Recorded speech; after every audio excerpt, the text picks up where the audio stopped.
So swing is not just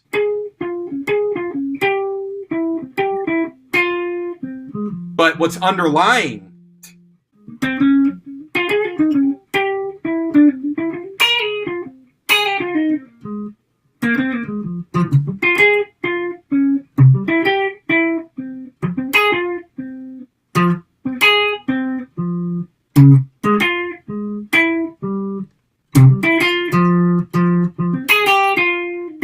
Knowing what's underneath the swing.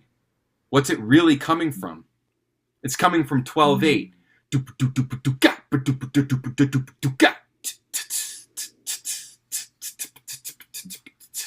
That's the real swing. And you see, it's just subdivisions. We're playing the grid. We're playing the subdivisions.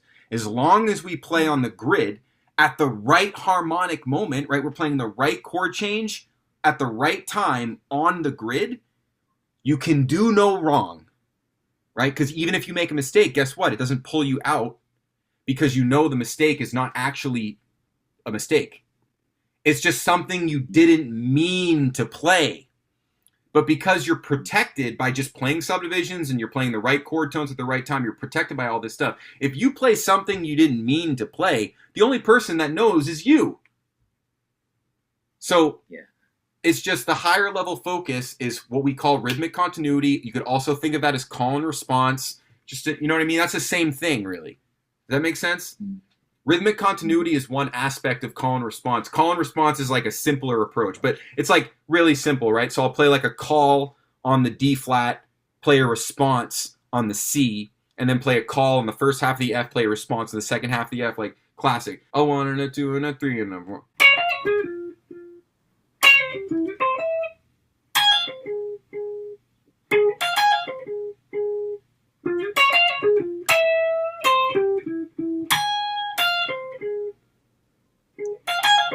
Right? It's logical to you as the listener, even though there's many different choices I could use for responses and we could have, different interpretations of what's available. But what matters is that you play something and then you are aware of that thing to the extent that you can respond to it logically and people can agree that this response that you did made logical sense. So that's the higher level thinking, right? Below that level thinking is that everything that your fingers are doing is just there. There's no mistakes within that. And if your finger makes, lands on the wrong fret or something like that, doesn't matter that much. Doesn't matter that much, really. You can fix it by just staying true to what your intention was. So, for example, it goes back to the idea that the only mistake you ever made is when you did something you didn't mean to do, and then you're the only person who knows that.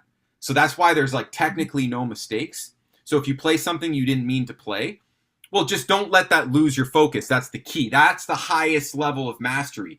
Like Charlie Parker and Dizzy Gillespie were taking that to a new level. They transcended mistakes so much that their mistakes just became their vocabulary because everything is valid. Because they're hearing, here's the key, they're hearing everything on the grid. So if they make a mistake or there's a discrepancy between what they played and what they meant to play, they still hear it on the grid and then they can respond to that and legitimize it. The trick is, don't judge if you like it or don't like it. No matter what it is, respond to it logically.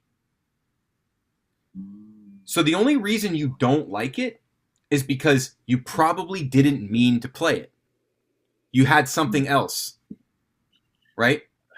So how do you legitimize it? By not judging if you liked it or if you didn't like it, by just logically responding to it with the next thing you play. That's the focus point. So no judgment, right? No judgment. That can always pull you out of the flow.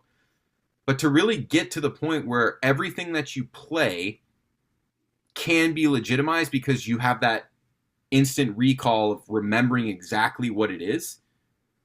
And then you have that information to make the very next decision, which should legitimize it. If it doesn't, well, that's kind of another judgment call, right? It's just like, did it respond? Did it serve the purpose? Did it serve the purpose? Did it respond, right? You got to move on. And now at that point, this is all real time, right? This is happening all in real time. At that point, you've gone a little too, you've lost, you're somewhere else now, right? So that's also why you don't have time to judge anything. You only have time to remember what you played and respond to it. That's all you have time to do. So if you use up that time to judge, you're screwed. But to get to the point where you don't judge, well, that's this thing that we're doing, right? Because you know that you did the work, and you know that you know all the pathways, and you know where to put your fingers at the right times and where all the subdivisions are. You know all that.